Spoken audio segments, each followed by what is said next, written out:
Hey, the Texans have 2 new draft picks, and, they are certainly all the best people who ever lived, Tank Dell and Juice Scruggs. Tank Dell, the one that created the most excitement last night, and in all that excitement, as I was trying to navigate my way through thunderstorms, I didn't get to hear Nick's press conference, so I wanna hear him talk about the aggressive strategy for trading up over and over and over again. Nick has now had 9 draft day trades in his tenure here. And that, remember, was when he didn't have a first and a second round pick in the first year. So he keeps it juicy.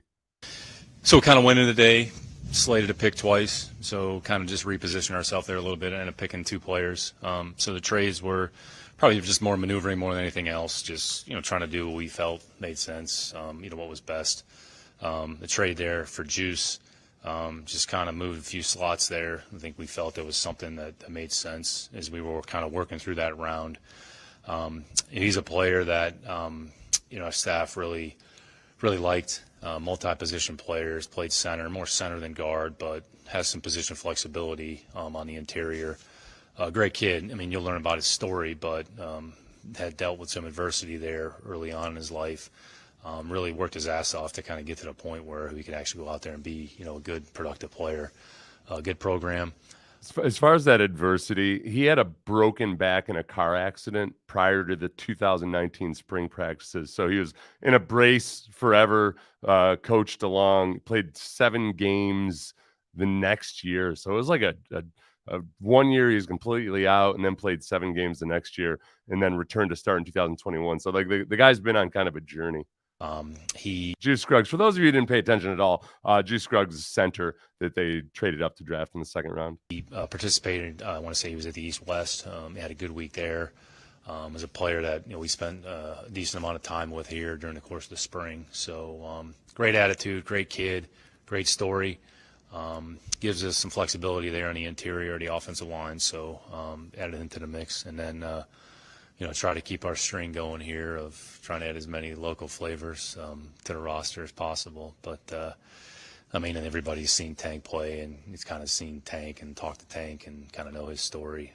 Look, I would say. And then as far as Nick saying everybody's seen Tank play, like I don't know if that's completely true, but certainly Cougs have. And Tank Dell is just electric. And as much as we spent time wringing our hands over Bryce Young, and for a while saying, "Hey, Bryce Young's his size is no big deal. You don't care about size anymore." And then as soon as we realized we weren't getting Bryce Young, we started, hoping that maybe he'd explode into a pile of dust the first time he got hit. Get back to that part where you don't care about size at all, because Tank Dell, unlike Bryce Young, Tank Dell is an absurdly athletic dude. And I know a lot of non-Cougs have seen him too. But just for anybody who hasn't, just do yourself a favor and look up some Tank Dell highlights. What he's accomplished and overcome to get to this point, is incredible, and really speaks to who he is as a person more than a football player. Had him in our building. He just has an engaging personality, and there's a lot of depth to him. And he's a real kid who cares a lot about football. Look, he's small. Okay, you can't change. It's kind of like what Bryce said. He's 5'10". You can't change your size, but you figure out a way to be productive and be a good football player. And Tank's been as productive as any, I'd say, offensive skill player in the country over the last 2 years. Went down to the Senior Bowl. And frankly, nobody covered him. So he's small. He's small, but I would say good football players come in a lot of different shapes and sizes. And say he's proof positive of that. So I think he's a player that brings an element to the team and to the offense from an explosive standpoint. That there's potentially an opportunity there to enhance some of the things that we do. So between offensively and maybe a role as a returner on the ball handling. So I think that's something that we'll see if he can do. But he's an awesome kid. I'd say these 4 kids that we've selected at this point, and you had an opportunity to listen to Will and CJ today. It's really emblematic of the type of people that we want to have in this building. So when you put together who they are as men and whatever their skill level is on a football field, so you tie it all together, it's kind of how we want to build a program, because in the end, that's how you sustain something over long periods of time. So try to avoid the ebbs and flows and just try to keep it moving in the right direction. Say those 4 players over the last couple of days, they have a lot of depth. They're great human beings. They're good football players. They want to compete. D'Amico's talked about that. You kind of mentioned that a couple of different occasions. So it's about consistent, diligent effort. It's about competition. It's about willingness to get better and want to get better and just want to be the best version of themselves. So I would say Juice and Tank are certainly emblematic of that as well. So, and then, as far as what he was saying about Tank Dell's personality, he's the way he runs, he's energetic. There's shades in last night's interviews, definitely some shades of Dameon Pierce. So, and then a little bit too, because if you think about small guys, Dameon Pierce is small but thick, but he's got like that energy to where like, hey, I'm going to, without being annoying about it, he's going to prove that he's not too small. Whereas with Bryce Young, he takes the other route, which is like this. I can see the comparisons to Steph Curry almost by personality more than anything, where you just don't let anything get to you. Like Tank Dell and Dameon Pierce, Charles James, those guys look like they're gonna make you. They'll do it with a smile on their face, but they're going to make you wish you hadn't doubted them. And that's like, and just watch Tank Dell play football. It's just awesome. I have a couple picks there at the top of the fourth round tomorrow, so 104 and 105. So we'll be ready to go early. Probably get some calls on those picks. Some teams will probably want to move up here a little bit, so we'll look at it. I think really what we have to do is weigh how far to go back and at the cost of how many players we might lose. So. But we'll look at that tonight. We definitely have, I'd say 8 to 10 players there that we've sort of earmarked. We'll meet as a staff tomorrow morning, meet as a coaching staff, kind of recalibrate. Here's where we're at. Here's where we're at in the roster. Here's our opportunities. And just try to keep adding good football players to the team. So we have the 2 fourths, a handful of the thirds, and I think that's 7th there, somewhere in there. So 6 as we sit here today. So I'd say more than anything tomorrow, it'll probably be more about repositioning than just trying to do a trade to get some draft capital. It's really not about that. So that's how we'll approach it. Try to get a good night's sleep here tonight, come in the morning, kind of get ready to go and be ready to go there early. Chicago will pick, and then we're on the clock. So everybody's, I think, looking forward to the opportunity to continue to build the team. So I think inside linebacker, the kid from Alabama, maybe they take Whippler as center, like these positions where I know Juice Scruggs is a center too. As far as Juice Scruggs goes, I haven't looked at any of the chatter at all from last night. I'm guessing people thought he was overdrafted. I tend not to, or over like that. People were thinking you could have gotten him in the 4th or 5th round, 3rd, 4th, or 5th round. I tend not to worry about that stuff as much. I think that you try to guess exactly where somebody's going to go. And it's a fool's errand, because all it takes is a couple teams that like him as much as you do. That takes some questions. But I'm not as physically impressed with Juice Scruggs. I got to watch more of him. Yeah, Christy, go ahead. When you have a guy like Tank, who, like you said, is small, do you feel like it adds maybe an edge that helps you maybe be successful at this level? She asked, when you have a guy like Tank who's small, does it add an edge? Yeah, it's actually a great question. I would say players like that, and or when you see players who are going to be picked here on the 3rd day. So, they're inherently maybe a little bit more of a chip, whether or not they thought they should have went earlier or not. So, you can't change your size, so whatever you are. But what you can do is maximize what you have as an individual and as a player. So I think Tank takes a lot of pride in who he is, what he's about, what he's overcome. And I think he views himself as a football player. So, I've had the good fortune of being around a lot of really good football players that maybe weren't the biggest players. So guys like Danny Woodhead, guys like Kevin Falk. You guys, I'd say, know Wes Welker as well. So Wes is one of the most productive receivers, in football for a period of time there. And he's a slot receiver. He'll probably get pissed off if you say he's a slot receiver. But nonetheless, Wes was 5'7", 175 pounds. 185. Wasn't drafted. Probably when he got drafted, 175. Danny Amendola wasn't drafted. So I think each player is going to be motivated differently. And you can't change your circumstance. What you can do is try to make the most of what you have. And I think Tank's tried to do that here to this point, and his mindset probably won't change here, once he walks in our building. I wonder, just comment here from Adam Fenderson. I don't care about where Juice should have gone. John Michael Schmitz, the best center in college football, went 5 picks earlier. We should have traded up for that. I'm guessing that they probably, regardless of your opinion on John Michael Schmitz, like they probably had those two guys somewhere around the same band or in the same group. And that's probably, there's a good chance that's what triggered them wanting to move up because they wanted to get a center. I think like the free agency strategy this offseason was pretty much set it up that they could get a center and they could get an off-ball linebacker in the 2nd through 5th rounds. And they rounded out those other groups where it's harder to get good players in the 2nd through 5th round. You can still get them, but defensive line, cornerback, all those things, safety. Safety's more of a 2nd round, but Jimmy Ward, whatever. They tried to address that with like 1 and 2 year free agents, and I think that's probably more what it was. Maybe they had John Michael Schmitz higher, but they probably had 2 or 3 guys right around that same area. Being in town and like being able to, I don't know, have him right down the street, did that help? I don't know if it helped. We had a lot of exposures to him, so we saw him play a bunch of times. Our area scout was over there, Lip was over there, Tom Hayden was over there. Talking about their proximity to Tank Dell. I wandered over there a few times. So, Houston's done a good job. Dana's done a good job with the program. They've produced some players here over the last few years. So, Tank sort of fits the profile, and they've got some other players here that'll probably show up over the next, day or so that are going to end up on teams. So, I don't think it, helped. Other than, he's close. But wherever he was, we probably would have found him regardless.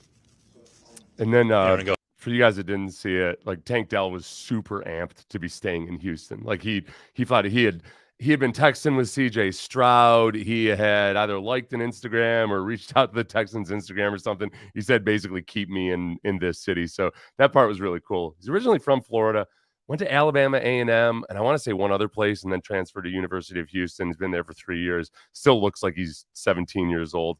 Not like in a Bryce Young way though. Not like where he looks like a little child. He just looks like a young stud athlete. Go ahead.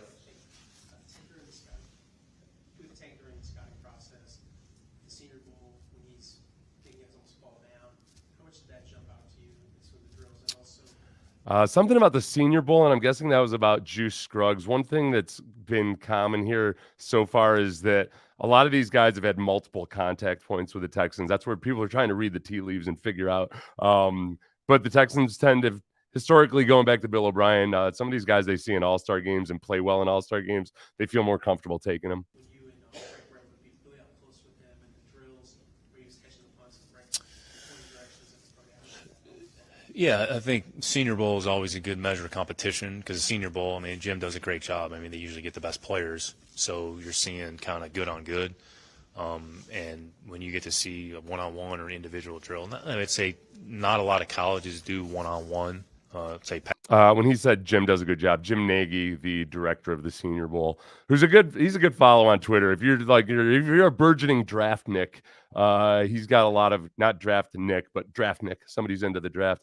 Jim Nagy's a good guy to follow for that stuff. Coverage, route running, and pass coverage. And then we're able to do it kind of in that environment. It's another opportunity to evaluate the player. Maybe there's some nuance or something different that you see, or maybe necessarily, not that Houston doesn't do it, but maybe there's something a little bit different. And I would say, speaking to the individual workout, let's say with returners, a lot of special teams coaches, there's certain drills that they want to see a player perform and do different things with them, and it's part of the evaluation. So I would say being a returner is very nuanced. And even if you haven't done it, it can be trained or something that can be taught and something that can be learned. So a lot of it is positioning, setup, ball placement, seeing the flight of the ball, seeing the ball off the foot of the punter, the spin, and where it's headed. So there's might be some things that you want to drill or see.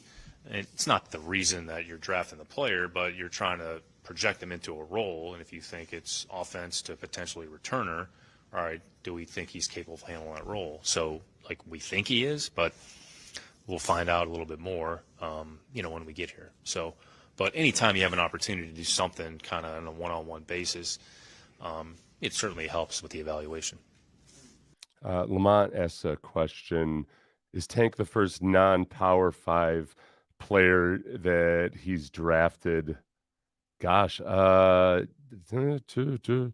Miami of Florida, not not Miami of Ohio.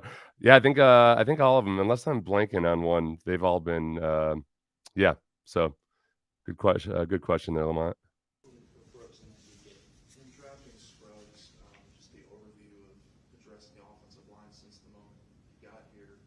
What was kind of seems like a pretty long game to get things to this point. Could you talk about that in its entirety, kind of how you've done that, and how Scruggs fit into this? Okay, so that was Brooks from the Chronicle asking, "Hey, it's been a long road getting to where you are with the offensive line." Where I think it's like on paper right now, assuming that your second round center works out, it looks pretty good on paper. Well, and Kenyon Green, the left guard. I guess in my mind, I'm just like, oh yeah, he'll be fine this year. He's gonna improve. He'll be in better shape. Yeah. Yeah, I wouldn't say anything specific. I think it's just you evaluate your team, you evaluate where the club is, you evaluate who's under contract, who's going to be here, what are our opportunities to add. So, I mean, this year's line is going to look different than last year's line, and next year's line could look a little bit different. So it's really, I would say, consistent with the theme of just trying to add good football players to the team. I wouldn't say it's anything in particular. I'd say Juice is a player that I'd say Chris and Cole identified as somebody that they thought fit what we were trying to do. So then, we evaluate the player, we grade him, we put a value on it, and then just add him to the mix. So the competition is going to sort itself out about how he fits. So I would say in his particular case has some flexibility, so probably more than just a center.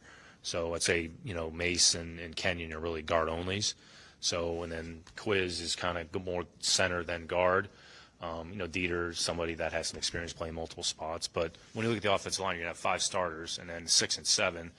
One of them is going to be your next tackle to be able to swing, and then one of them is going to be your next inside player because during the course, you could take 8 to the game. The 8's just kind of an extra guy, but you want somebody, whoever the starter is, you have a center and 2 guards. All right, the next player in the game, do you have to move the guard to center, or do you bring another player in to play center so you don't displace the guards? So when you're looking at overall positional value and what they provide, and that's part of the evaluation. So I think in Juice's case, it's probably a little more center than guard, but if he had to go over there and play guard, it looks like he, would be competitive. So other than having your hand on the ball, it's some of the same things that are going to go on the inside. So the more you can maybe identify guys and maybe have 3 position inside versatility, it's going to enhance the overall value of that group, and in turn going to enhance the overall value. Dude, whenever anybody starts talking about various names at multiple positions, I go I'm thinking about tacos immediately into it. So I don't know if you guys are that way. Of the team.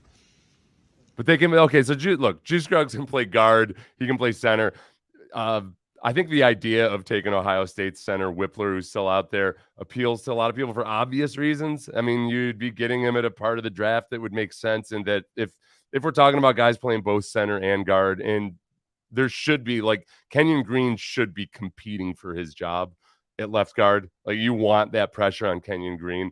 I don't know if they'll I feel like that's what they want to be. They want to be the team that does that. Like the Seahawks, when they were really good, they had a culture of just everybody having to compete. But I think he needs that pressure. And then that gives you a little flexibility with if you draft 2 centers, that doesn't mean that they both have to stay at center. And they can both play both as backups. So with day 3 picks coming up, what's the balance between taking more of a risk on a guy that fits a better athletic profile versus a guy that appears to be a good football player but might be limited in terms of athleticism? Yeah, we're going to stay true to our formula. I have no idea what the question was. So evaluate the player. What are their strengths? What are their weaknesses? What's the grade? What's their role? They have a role in the kicking game. They have a role in offense. They have a role in defense. So, I wouldn't say that we're kind of a roll the dice type of mentality. So try to be very thoughtful, sound reasoning behind it, and try to continue to make good, sound decisions. So the same thought process that we've applied the first few days, it's not going to change when we get to 4, 5, 6, and 7. So just try to stay true to your process, try to stay true to our formula, and just continually talk through it and have constructive dialogue, which I would say that was going on today. We probably started talking, I would say, in the 50s. We knew we were at 65. The chances of it moving substantially in the second round. So once we got to 50, start to play out some scenarios. What are some opportunities? Okay, if we trade here, here's what it would cost. What's realistic? Where can we get? Who are the players? What are our options? What are some teams maybe doing around us? Not that everything, but you're trying to speculate as best you can. So we started talking kind of 48, 49, 50, and then players are coming off the board. And I think at one point we might have had, I don't know, 6 or 7 trade scenarios up on the board. And not that we had trades in place. It was just, well, here's the cost. Here's a team that might be willing to move. So those are the discussions. So it's very active. It's And when he talks to cost there, I know the thumbnail for this one says F them trade charts. There's like the trade value charts that are all based off the old Jimmy Johnson trade value chart. You assign points to each pick in the draft. And when you're talking to other teams, everybody's going to have a little bit of a different exchange rate. Everybody's modified the Jimmy Johnson one, but for the most part, it's somewhat equal. So when they start arguing and you see these weird little things where there's a 4th and next year's 7th and all that, a lot of times that's just getting the change, the loose change to match up on these things. And it matters a lot more in this area of the draft than it does at the top of the draft. Like with that trade for Will Anderson, it goes into quantum physics territory where like all the rules break down, especially if you're trading up for a quarterback. I want to address something about that trade value at the end of this, because I finally understand that Ed Werder tweet about trading up for CJ Stroud. It eluded me. I felt like an idiot. I'll explain at the end of this. very collaborative, and it's, pretty lively, but, all trying to get to the same endpoint where pick a player and then move to the next transaction. Because even in that situation, so move from 65 to whatever it was, 62 or whatever the trade was with Philly when we were at 73. And then, all right, we bump back up there to, 69, 70, whatever it was. So just kind of keep it moving. Just kind of like we talked about last night, each transaction, you go from one to the next, just keep it moving, and then pick players and then go from there. Yeah, and as far as the question that he was asked, it might have been something about the probability of getting a player at a specific part of the draft, like the percentage chance that he's going to work out. And I don't know. I think the question was probably coming from a place where Nick thinks, but sometimes between when you read about the stat nerd stuff and everything, and then you talk to the people that are actually executing it, sometimes they're just talking with a different vocabulary and they're saying the same thing. It's kind of built into the way, like Nick's been in this for 20 years. And it's kind of built into, without those guys having to think about it consciously, like the chances that you're actually going to get a guy in the 2nd, 3rd, or 4th round. And they're operating off their charts and all that. But it's all, I think he ended up answering the question.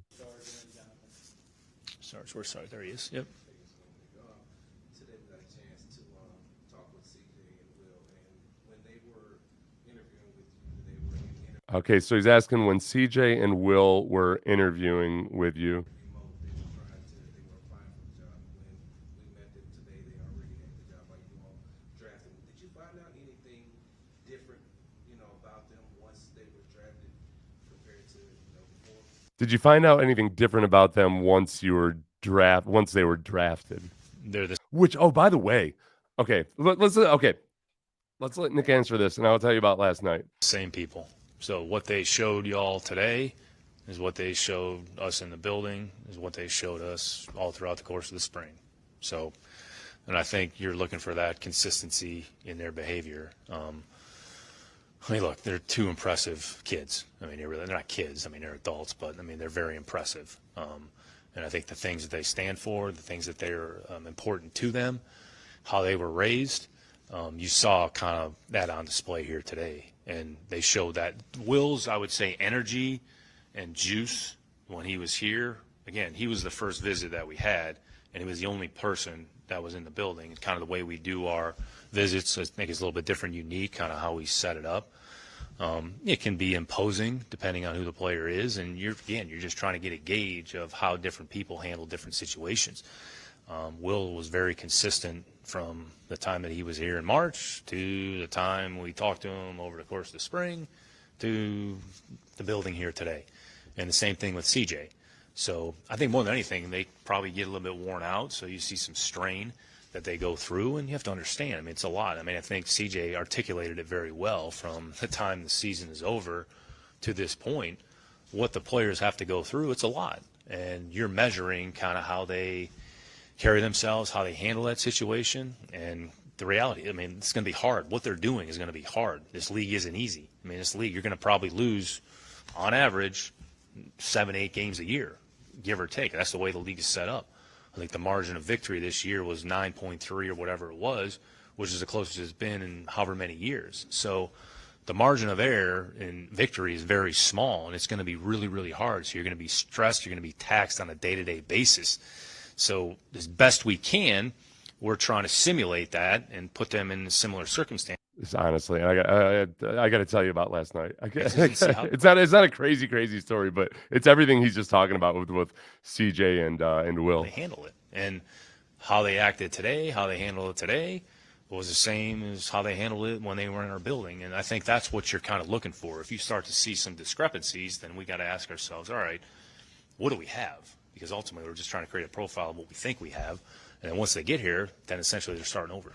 So, so last night we're doing the draft broadcast from the studio at the stadium. Is Mark Vandermeer, John Harris, Robert Hensley, and me. They just let me tag along. But like during a break, we went down to the cafeteria or whatever they call it, the Performance Dining Center or whatever. I think it's sponsored. So we go in and I walked in and I saw Earl Mitchell and Jonathan Wells were sitting down at a table. I was like, oh, hey guys. And I looked and like, oh, there's CJ Stroud and Will Anderson in their suits, like the same suits they'd been wearing however many hours before at the press conference, and when they got introduced and took all their pictures and everything. And I introduced myself to them. I told them what a great job they did at their press conference. But there was like everything Nick was just talking about right there. I was thinking where it was like, it's like 8:00 at night. You're a big man wearing a suit. Will Anderson specifically, I'm thinking of, because how miserable you are wearing a suit like that. And they're in there still kind of, they're hanging out with couple guys that I had played with Jonathan Owens, hadn't played with Earl Mitchell. He was after me. But they were just like, couldn't be more polite and looked still fresh, energetic, all that. And despite it being, I'm sure it's been a long 72 hours for those guys. And then I went and grabbed some coffee, came out, and I completely missed that Andre Johnson had been sitting there too, because Andre's so low key. So I ignored Andre the whole time I was talking to those guys. But Andre was at draft night on Thursday night.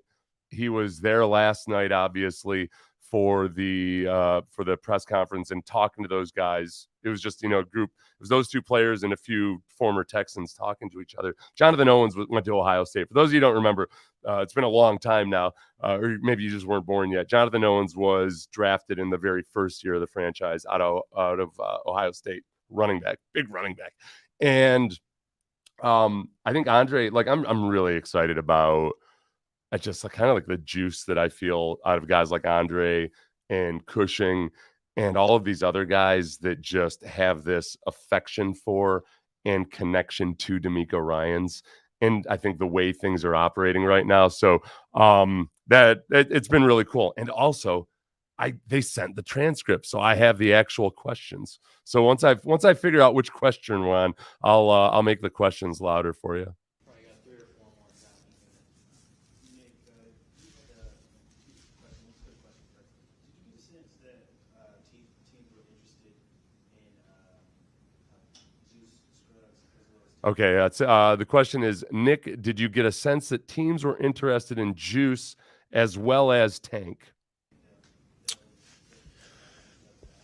Yeah, I would say I don't think those players are like mysteries to teams around the league. So I think Tank was probably pegged in this general. I mean, like you assume other teams are interested in them. Like you don't know exactly where they're going to be, but like it's not like you introduce your wife at a party being like, I got her because nobody else wanted her, and I didn't want to mess around, so I proposed early. Vicinity, when you look at some of the information God, that we get. dang it. And real quick, Jonathan Owens. I said, Jonathan Wells. Thank you, Lamont. Son of a bitch. Jonathan Wells. I think I said it last night, too, on the broadcast, didn't I, Lamont? Specific to teams, but I would say just, we've a lot of information that we look at, probability, pick probability, try to use some of the mock draft information and then see if it's applicable. I mean, you just find some guys, well, they're mocked here, and then they go, 50 picks earlier. So, but I'd say both of those players from the discussions we had over the last week, probably we're going to settle in this general vicinity. So we kind of anticipated that. So then it's just a maneuvering how you want to maneuver to have the players. There's probably a player or two that, if we had the opportunity to pick, we'd have liked to have picked today, but can't pick everybody. So, so I think this is, again, these guys aren't mysteries to the league. I think everybody, Tank was at the Senior Bowl, Juice was at the East-West. So, the whole league is there. So, I think these are players that everybody's aware of. You had mentioned yesterday that you feel like, there's some things that you want to see CJ. Okay, you mentioned yesterday that some things you wanted to see CJ kind of work on. I'm not saying exactly what you said. I'm trying to paraphrase. But what were some things that you I'm not saying exactly what you said. I'm trying to paraphrase.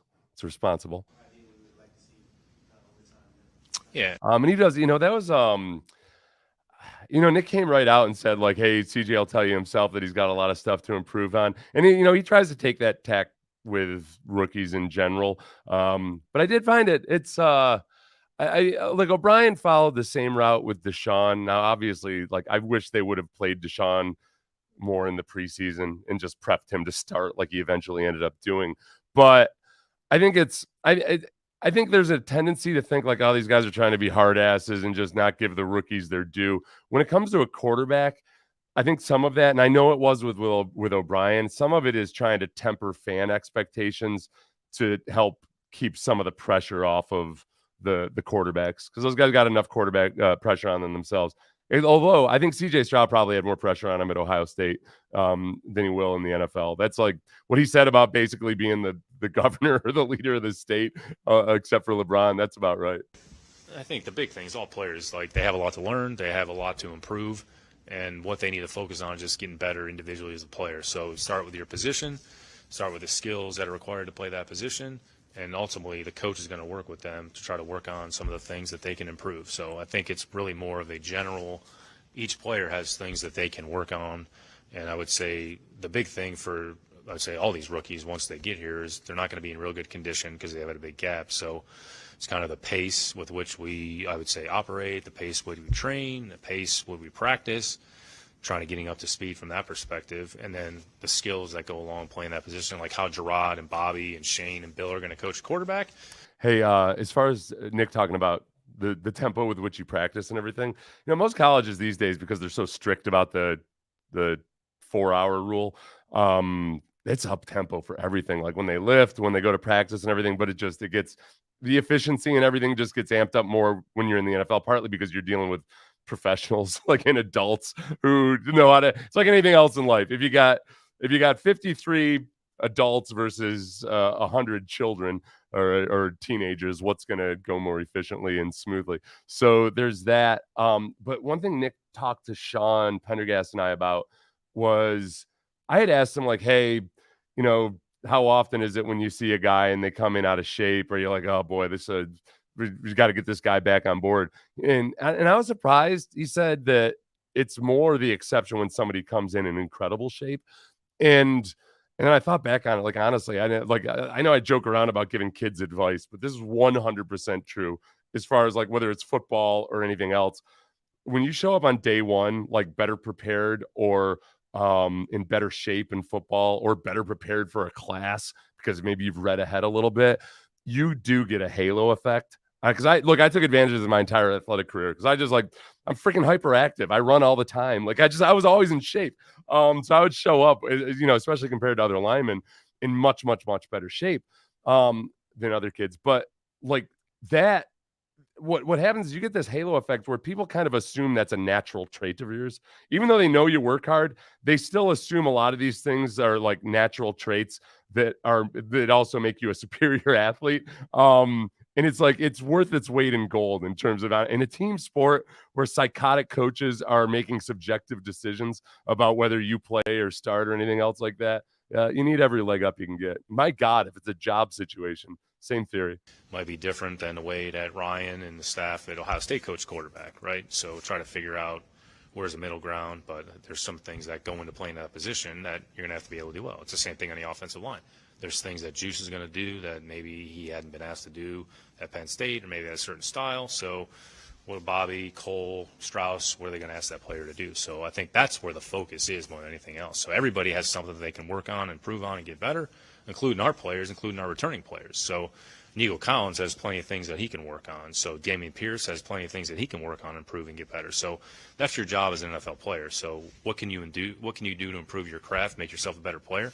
That's your responsibility. And if you don't know the answer, then we have resources in the building and people here to help you maybe get better in that area. How you sleep, how you train, your nutrition. I think CJ made a comment about, the nutrition staff and Ladd and about the visit here. So the fuel that you put into your body impacts how you recover, impacts your training. So all these things are tied together. So that's where I would say they have a lot to learn just overall, not, we're just like playing football. You're playing football, but there's a lot that goes into playing football. No, and that's one thing. I remember I was talking to Roberta Anding, who was the team dietitian for the Texans when I was there. She was with the Astros for a long time. She's a professor at Rice. She did say, like, modern athletes are way, way better at understanding a lot of that, but there's still a difference when you go from being on the meal plan, eating at the training table or in the athletic hall or whatever, and then going on and doing it on your own. And that's where you hope with a guy like Kenyon Green.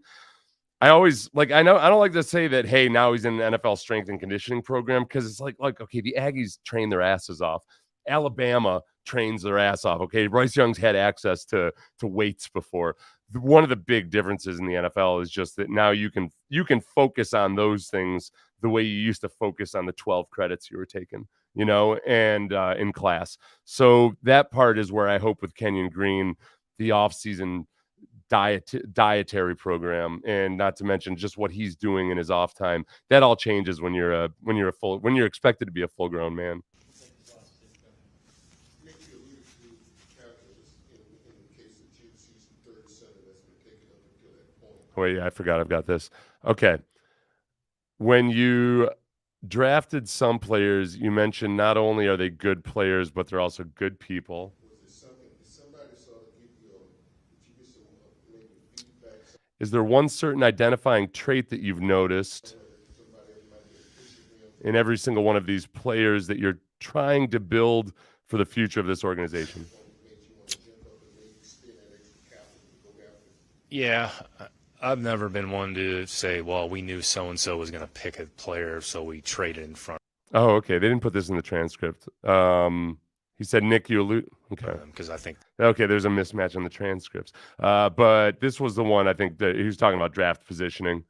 that's ridiculous. So what I think you have I'll to let do you guys is listen just- to that again, because that's I cut it up there. Was there somebody sort of give you did you get some maybe feedback somewhere that somebody might be pushing him to the point that made you want to jump up and maybe spend that extra capital to go after him? Yeah, I've never been one to say, we knew so-and-so was going to pick a player, so we traded in front of them, because I think that's ridiculous. So what I think you have to do is just take the information that you've accumulated and make your best guess about, where you think the player may go. And In a lot of that stuff, when they try to project where the players are going to go, that's where they have the mock drafts that they kind of trust, or they do their studies to see which guys are actually pretty good at predicting level, and then they mash them all together, and then they've got their own formula for figuring out, okay, generally there's a good chance this guy goes here, goes there. But it's when it comes to having a tip or a rumor or whatever, it's like after you've been burned on a stock tip too many times, after a while you start to learn, oh, all right, this is if it was that good, this guy likely wouldn't be telling me about this stock tip, even though that guy genuinely believes it, but you just don't know. just looking at teams that maybe that's a position that we've identified, our pro scouting staff has identified. Again, we don't really know the answers, but that's part of their job and their evaluation to say, look at each team. We actually do the Monday before the draft. We go through each team, all 31, and identify, okay, from our perspective, here's what we perceive as maybe their top 4 or 5 needs, right? Here's what they've done. Here's how they've constructed their team. Here's what they've done in the offseason. Here are some of the things that they've done in the spring, which may lead you to, they could potentially this group of players, right? So it's not specific to Juice. It's really specific to, I would say, each team and each player.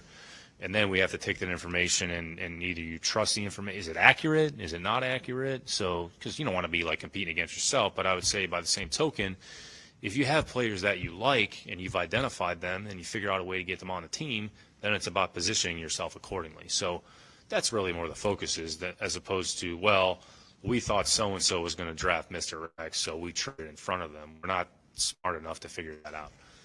At least Humility. I'm reading this book called Thinking Fast and Slow. I think I mentioned that the other day.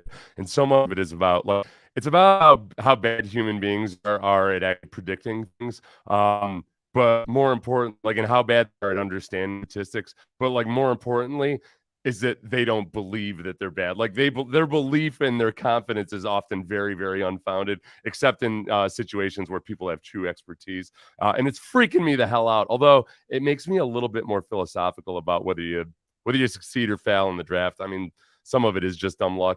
And we will address the question about like the actual, like, was it actually like trading up for CJ versus trading up for Will Anderson? I'm not.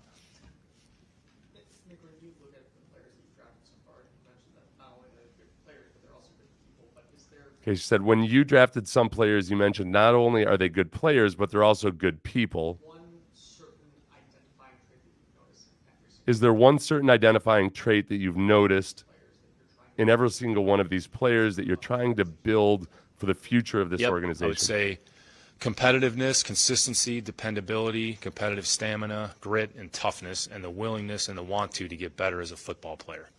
Like, I would say, like, that is a memorized line, I believe, right? That's memorized. He spit that right out, which is fine.